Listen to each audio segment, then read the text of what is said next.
नई बुलंदी में आप सभी का स्वागत है। मैं हूं निधि कुमारी। पानी की महत्वपूर्णता और उसकी ज़रूरत से हम सभी वाकिफ़ हैं। हमारे देश में आज भी विशाल संख्या में लोगों को पीने का पानी नहीं मिल पाता। कितने ऐसे घर हैं जहां महिलाएं हर दिन घंटों पैदल चलकर पीने का पानी घर लेकर आती है। इन्हीं सब बिंदुओं को ध्यान में रखते हुए अगस्त 2019 में भारत सरकार ने जल जीवन मिशन लॉन्च किया। आज के हमारे इस प्रोग्राम पर हम इसी मिशन पर चर्चा करेंगे, साथ ही जल एवं स्वच्छता संबंधित योजनाओं पर बात करेंगे। चर्चा करने के लिए हमारे साथ स्टूडियो में मौजूद हैं Visvesvaraya institute of water and sanitation department के director mister Ajit Kumar Singh. Mister Singh, आपका बहुत बहुत स्वागत है। नमस्कार। सबसे पहले तो हम चाहेंगे कि आप हमारे दर्शकों को बताएं कि ये जो जल जीवन मिशन है, आखिर ये है क्या और किन लक्ष्यों को ध्यान में रखकर सरकार ने ये जो अभियान है इसकी शुरुआत की है। जैसा कि आपने कहा, जल जो है, जल के बिना हम जीवन की कल्पना नहीं कर सकते। जल के बिना अगर ये धरती है वर्चुअली वीरान हो जाएगी। तो भारत में 1 अरब 40 करोड़ की आबादी है। उनको पीने की पानी उपलब्ध कराने के लिए भारत सरकार लगातार आज़ादी के बाद से पीने के संबंधित योजनाएं चलाती रही हैं। लेकिन जल जीवन मिशन एक ऐसी बहुआयामी योजना है जिसमें ग्रामीण क्षेत्र के रहने वाले लोगों को पीने का पानी, पीने का साफ पानी निश्चित गुणवत्ता का, जो BIS 10,500 है, उस पे पीने का साफ पानी 55 लीटर प्रति व्यक्ति प्रतिदिन के दर से लगातार निरंतर पानी उपलब्ध कराने की एक योजना शुरू की है। ये अपने आप में बड़ी मेगा स्कीम है और जैसा कि आपने कहा कि वर्ष 2019 में ये कार्यक्रम शुरू किया गया था और ये वर्ष 2024 में इसको पूरा करने का लक्ष्य रखा गया है। इसमें सभी ग्रामीण क्षेत्र के रहने वाले लोगों के लिए पीने का पानी उपलब्ध कराया जाना है। और ये जो सबसे खास बात जो इस स्कीम की है वो नल से जल, पहली बार नल से जल पानी उपलब्ध कराने का कार्यक्रम शुरू किया गया है। और इसमें पानी के जो डिफरेंट आयाम है, पानी की निरंतरता, उपलब्धता, पानी का संचयन, वो कैसे किया जाए, इसके लिए एक विस्तृत कार्य योजना भारत सरकार ने तैयार की है। और इस पे भारत सरकार 3,60,000 करोड़ रुपए वर्ष 2024 तक खर्च करेगी। जब हम जो हमारी 15वीं वित्त समिति है उसमें जल और स्वच्छता जो अभियान है या उसके लिए क्या प्रबंधन किए गए हैं? देखिए, 15वें वित्त आयोग का उद्देश्य है कि जो हमारे यहाँ जो अर्बन लोकल बॉडीज़ हैं और जो त्रिस्तरीय पंचायती राज संस्थाएं हैं, तो इनको पीने का पानी और स्वच्छता, ये दोनों मुद्दों पे व्यापक राशि खर्च की ज़रूरत पड़ती है। इसी को ध्यान में रखते हुए 14वें वित्त आयोग ने भी और 15वें वित्त आयोग में भी भारत सरकार केंद्रीय वित्त आयोग ने पर्याप्त राशि का प्रबंधन किया है। और ये वर्ष 2021-22 से लेकर 2025 तक लगभग 1,44,000 करोड़ रुपया उपलब्ध करा रही है स्थानीय संस्थाओं को, ताकि जल एवं स्वच्छता संबंधी मुद्दों को प्रॉपर तरीके से एड्रेस किया जाए। और इसमें इस बात का ध्यान रखा गया है कि जो पुरानी योजनाएं चल रही हैं जल एवं स्वच्छता से संबंधित, उन योजनाओं को कैसे रेट्रोफिटिंग किया जाए, पुरानी योजनाओं को भी ठीक ठाक करके चालू हालत में लाया जाए, ताकि लोगों को निरंतर पानी उपलब्ध कराया जा सके। तो जब आप इतने ये बड़े स्तर पर कोई भी अभियान जब आप लॉन्च करते हैं तो चैलेंजेस भी उतनी ही बड़ी होती है। ख़ास तौर से अगर हम झारखंड के पर्सपेक्टिव में बात करें तो कौन कौन सी ऐसी मुख्य चुनौतियां हैं जो यहाँ पर इस जो मिशन को इस्टेब्लिश करने में, कौन सी मुख्य समस्या है जिसका सामना करना पड़ सकता है या पड़ रहा है? देखिए, अब जैसे झारखंड के बारे में आपको पता है कि झारखंड की टोपोग्राफी थोड़ा डिफरेंट है और यहाँ जो जल की उपलब्धता है मोस्टली एक्यूफर्स के रूप में है। पानी जो है वो पत्थर के दरारों के बीच में फंसा हुआ है, जबकि दूसरे राज्यों में पानी का लगातार प्रवाह होता है, तो एक्वीफर से हम पानी खींचते हैं। इसके अतिरिक्त जो सरफेस वाटर है उसके द्वारा भी लगभग जो जितनी योजनाएं बनाई गई हैं मिशन के तहत, उसमें कोशिश किया गया है कि 50% क्षेत्रों में हम पानी सरफेस वाटर से उपलब्ध कराएं। लेकिन जैसे झारखंड के टोपोग्राफी से अवगत है, बहुत सारी हिलीज एरिया हैं जहाँ पे बहुत स्कैटर्ड आबादी है, तो उनको पानी उपलब्ध कराने के लिए भी एक डिफरेंट कार्य योजना बनाई गई है, जहाँ पे बिजली की उपलब्धता नहीं है या पानी की समस्याएं हैं, तो वहाँ पे सोलर वाटर के द्वारा वहाँ पे एक कार्यक्रम बनाया गया है कि वहाँ सोलर वाटर के द्वारा सोलर पैनल से लोगों को पीने का पानी उपलब्ध कराया जाए। और सरकार की कोशिश ये है कि वर्ष 2024 तक एक व्यापक कार्य योजना में लोगों की सहभागिता, स्थानीय जो संस्थाएं हैं, हमारी पंचायती राज संस्थाएं हैं, अर्बन लोकल बॉडीज़ है, उनके साथ मिला करके इसको हम सफलतापूर्वक इस कार्य को अंजाम दे सकें। चुनौतियां तो निश्चित रूप से होती हैं, चुनौतियां हैं भी, लेकिन कोशिश ये किया जा रहा है कि इनको लोगों के साथ सहभागिता के द्वारा इसको आसानी से सॉल्व किया जाए। जैसा कि कहा कि सरकार का ये एक लक्ष्य है कि 2024 तक जितने भी ग्रामीण घर हैं सब में नल का पानी पहुंचाया जाए। तो ये जब आप एक लक्ष्य लेके चल रहे हैं तो यहाँ पे जो पंचायती राज है उनका भी एक बहुत मुख्य भूमिका है, तो वो किस तरीके से इसमें मदद कर रही हैं? देखिए, जल जीवन मिशन को अगर आप देखें तो इसके 5 भाग हैं। पहले ही प्लानिंग, दूसरा है इम्प्लीमेंटेशन, तीसरा है मैनेजमेंट, चौथा है ऑपरेशन और 5वां है मेंटेनेंस। तो ग्राम पंचायत विकास योजना जो भारत सरकार और राज्य सरकार के पंचायतों को सशक्त करने के लिए एक योजना है, जिसको हम लोग GPDP के नाम से जानते हैं, और ये प्रतिवर्ष 2 अक्टूबर से ये योजना शुरू की जाती है, जिसमें पंचायतों के लिए एक वार्षिक कार्य योजना तैयार किया जाता है। तो जल जीवन मिशन और जो पानी की योजनाएं हैं और जो स्वच्छता की योजनाएं हैं, इन सभी योजनाओं को ग्राम सभा में प्रस्तुत किया जाता है और ग्राम सभा के सहमति के उपरांत एक विलेज एक्शन प्लान बनाया जाता है। तो पंचायतें को ही ये जवाबदेही है कि वो पंचायत जल जीवन मिशन के तहत पानी कैसे उपलब्ध कराया जाए, इसकी कार्य योजना तैयार करे। और इसमें जल स्वच्छता विभाग के जो इंजीनियर्स हैं या दूसरे विभाग के जो पदाधिकारी हैं, वो भी उनके सहयोग करते हैं ताकि एक कार्य योजना बनाई जाए।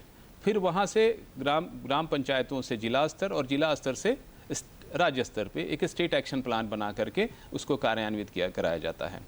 इसमें प्राथमिकता अनुसूचित जाति, अनुसूचित जनजाति, पिछड़ी जाति या वैसे इलाके जहाँ पे संदूषकों की वजह से पानी की समस्याएं हैं, जैसे कहीं क्लोराइड है, कहीं फ्लोराइड है, कहीं आर्सेनिक है या कहीं आयरन है, तो उन क्षेत्रों में जहाँ इस तरह की चुनौतियाँ हैं, तो कोशिश ये की जा रही है कि वैसे चैलेंजिंग क्षेत्र हैं वहाँ पानी सबसे पहले उपलब्ध कराया जाए और वैसी योजनाएं उन क्षेत्रों में सबसे पहले ली जाए जहाँ पानी का संकट है, खास करके संदूषकों की वजह से। तो इसको ग्राम पंचायतों के माध्यम से ही ये योजनाएं विलेज एक्शन प्लान बनाया जा रहा है। जितना ज़रूरी है कि हर घर तक पानी पहुंचाया जाए, उतना ही ज़रूरी ये भी है कि आप जो पानी पहुंचा रहे हैं उसकी गुणवत्ता ठीक हो। तो इस पर ध्यान देने के लिए कि क्योंकि संख्या बहुत बड़ी संख्या में आप हर जगह पर हर घर में आप पानी पहुंचा रहे हैं, तो इस लेवल पे ये मॉनिटर करना कि हर घर में जो पानी जा रहा है उसकी गुणवत्ता ठीक हो, उसके लिए क्या कर रही है? जैसा हमने कहा कि पंचायतों का रोल प्लानिंग में भी है, इम्प्लीमेंटेशन में भी है। तो जल जीवन मिशन को कार्यान्वित करने के लिए हर ग्राम पंचायतों को जवाबदेही दी गई है। तो पंचायतों को ये दायित्व है कि जो ग्राम सभाओं की बैठकों में, जैसा हमने कहा कि जल जीवन मिशन में 55 लीटर प्रति व्यक्ति प्रतिदिन पानी उपलब्ध कराना है। तो ग्राम पंचायत की जब बैठकें होती हैं तो ग्राम सभा में एक वाटर ऑडिट होता है, उसमें ये पता करने की कोशिश किया जाता है कि इसकी कुल आबादी कितनी है। तो आप उदाहरण के लिए लें कि अगर किसी ग्राम सभा में या ग्राम पंचायत में 100 लोगों की आबादी है तो 100 गुने 55 लीटर प्रतिदिन चाहिए। फिर आप उसको 365 से गुना करते हैं तो आपको एक अंदाज़ा लग जाता है कि आपको प्रतिवर्ष कितना पानी लीटर चाहिए। उसके हिसाब से फिर आप कार्य योजना तैयार करते हैं। फिर पानी की गुणवत्ता का जहाँ तक प्रश्न है तो 2 प्रावधान किए गए हैं। एक तो लगातार फील्ड टेस्टिंग की हर एक पंचायतों में 5 लोगों को प्रशिक्षित किया जा रहा है जो 2 तरह के टेस्ट करेंगे, एक रासायनिक प्रशिक्षण करेंगे और एक बायोलॉजिकल प्रशिक्षण टेस्टिंग करेंगे।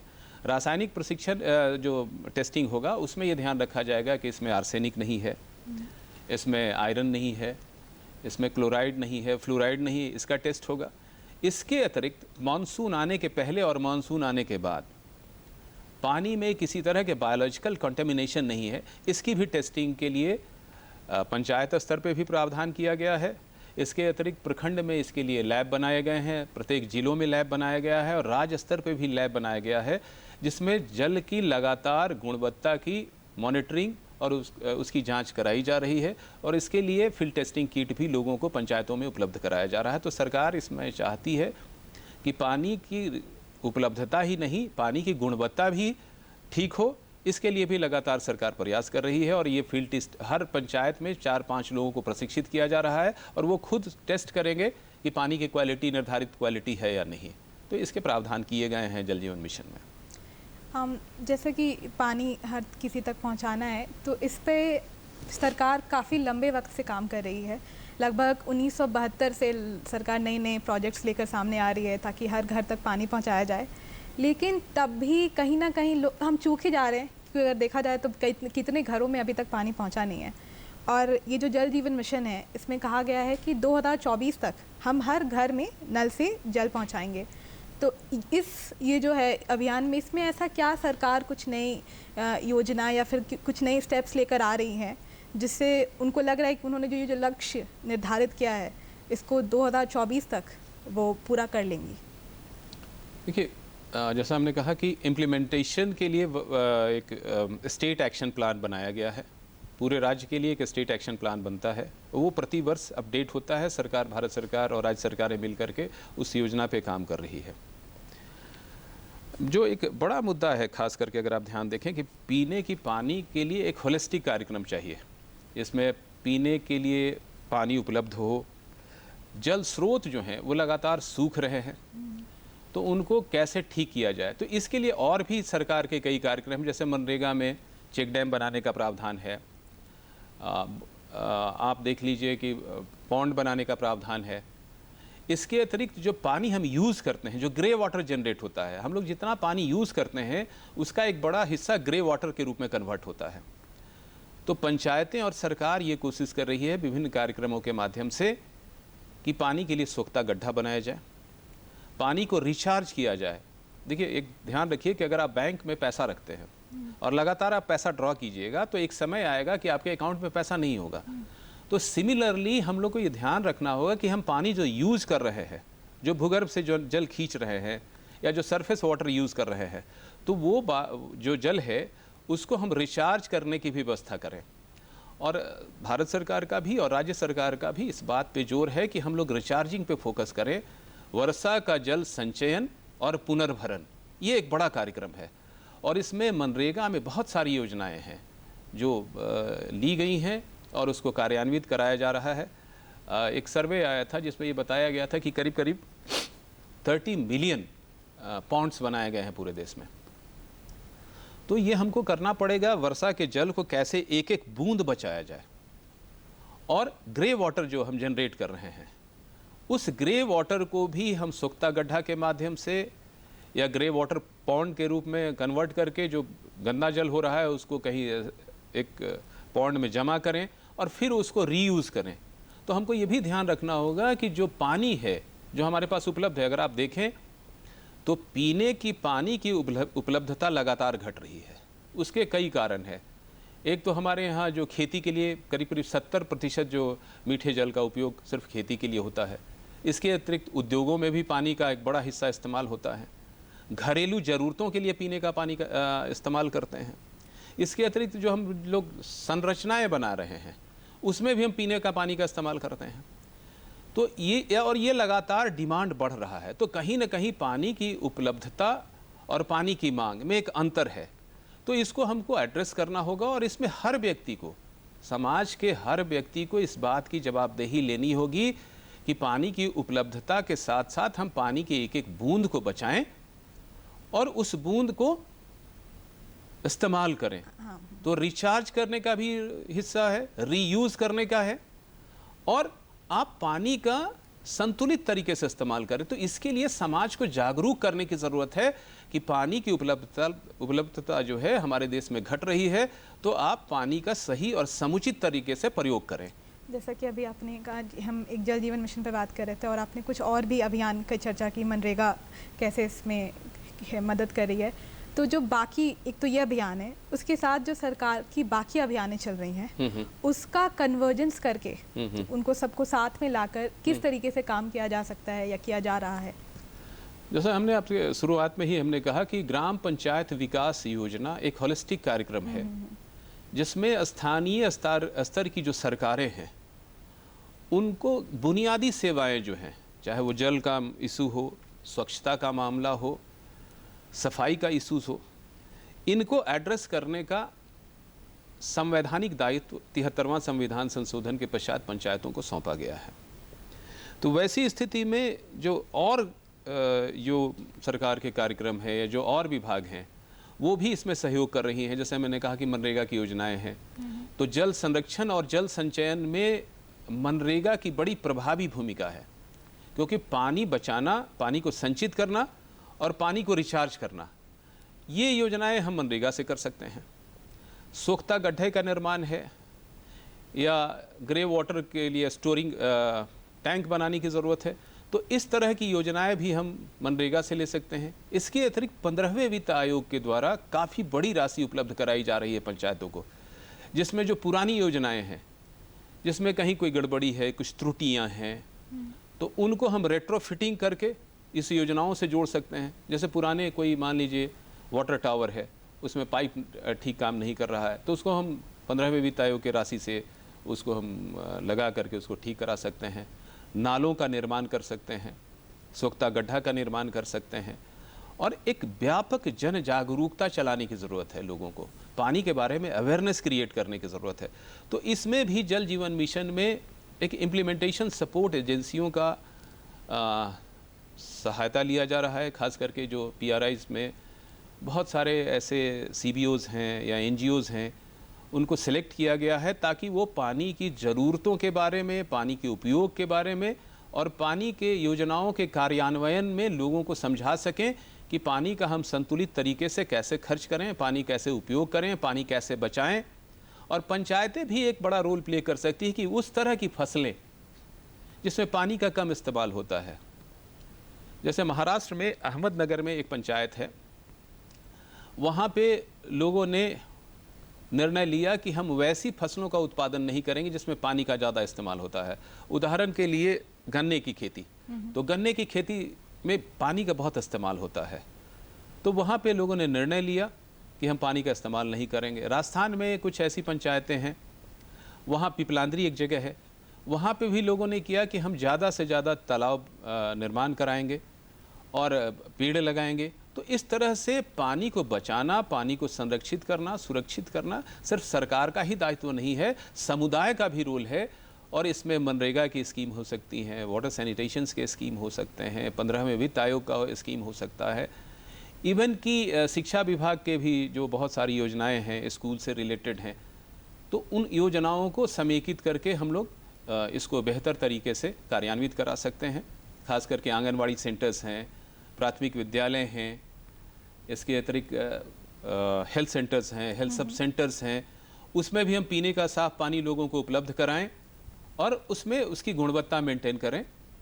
ये काम विभिन्न विभागों के कन्वर्जेंस के साथ ये कराया जा रहा है और इसमें कोशिश की जा रही है कि सभी विभागों की सहभागिता हो और उन संस्थाओं को भी, केंद्र सरकार की भी, राज्य सरकार के भी, जिला परिषद की जो सरकारें हैं, पंचायत समिति है, ग्राम पंचायतें हैं, तो ये इनका रोल बड़ा इम्पॉर्टेंट है और स्थानीय स्तर पे जागरूकता कायम करने और इनको क्रियान्वित करने में इनका बड़ा रोल है।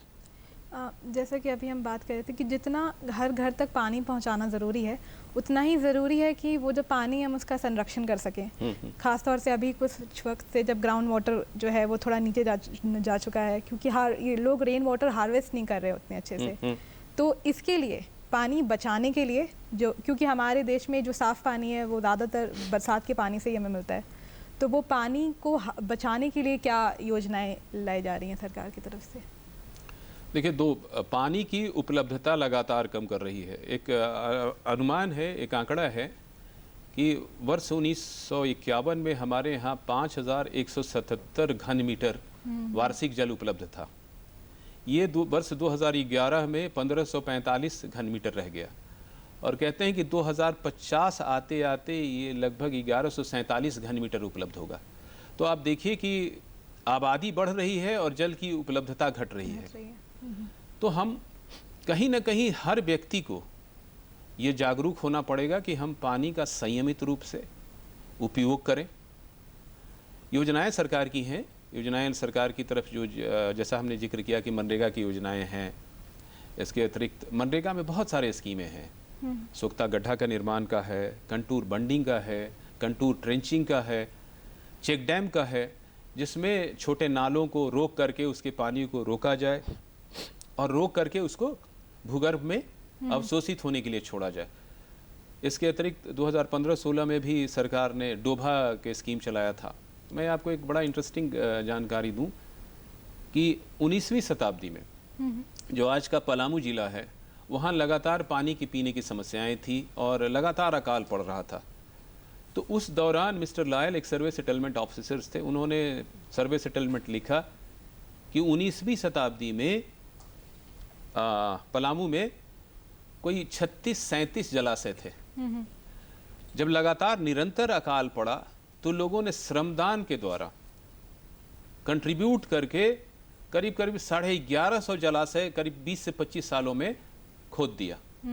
तो कहीं ना कहीं हमको ये भी ध्यान रखना होगा कि जो जल स्रोत हैं वो जो लगातार प्रदूषित हो रहे हैं, उसमें गंदगी हो रहा है, तो उसके बारे में भी अवेयरनेस करें कि हम नदियों में, तालाबों में गंदगी ना फेंकें। हम अक्सर देखते हैं कि लोग पर्व के त्योहारों के समय जो फूल वगैरह होता है वो सब जाकर नदियों में डाल देते हैं। तो इन चीज़ों को भी रोकना होगा और हमारा जल कैसे साफ रहे, स्वच्छ रहे, इसके लिए प्रयास करना होगा और इसके लिए पब्लिक को भी जागरूक होगा करना पड़ेगा। और जो NGOs हैं, CBOs हैं, स्थानीय स्तर की सरकारें हैं, उनको भी एक अपना रोल प्ले करना होगा इसमें। जैसा कि आपने कहा कि सरकार तो काम कर ही रही है, उसके साथ साथ ज़रूरी है कि जो नागरिक हैं, समुदाय है, वो भी अपनी जिम्मेदारियों को समझे। तो कुछ अगर ऐसी एक दो चीज़ें जो अगर आप हमारी इनसे जनता से कहना चाहेंगे कि जब हम पानी को बचाने की बात कर रहे हैं, तो कुछ दो शब्दों में अगर आप कहेंगे कि इन सब चीज़ों का ध्यान रखें, तो उसके लिए आप क्या कहना चाहेंगे? देखिए, पहले तो पानी का मितव्ययितापूर्ण उपयोग करना होगा। हर व्यक्ति को ये ध्यान रखे कि वो पानी जो है, ये जल स्रोत लगातार घट रहे हैं। तो अक्सर आप देखते होंगे शहरों में भी और गांवों में भी कि पानी अगर चल रहा है तो लगातार पानी बह रहा है। तो हर व्यक्ति को इसको ध्यान रखना होगा कि पानी का उपयोग करने के बाद पानी का नल बंद करें। पंचायतें ये रोल प्ले कर सकती हैं कि उन घरों को चिन्हित करें जहां पानी ज़्यादा बर्बाद हो रहा है, उनको दंडित कर सकती है।